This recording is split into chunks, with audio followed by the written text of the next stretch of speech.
In this level, you'll learn to play the open A chord. It includes your index finger, middle finger, and your ring finger.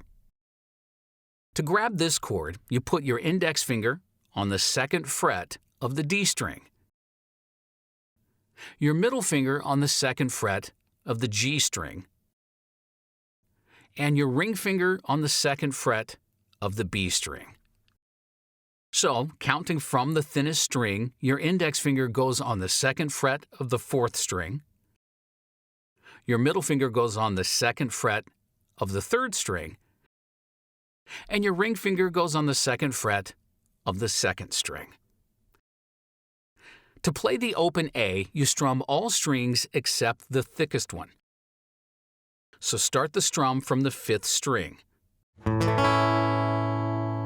The following lessons will teach you to grab this chord one finger at a time, but if you want, you can jump straight to the full chord. Good luck.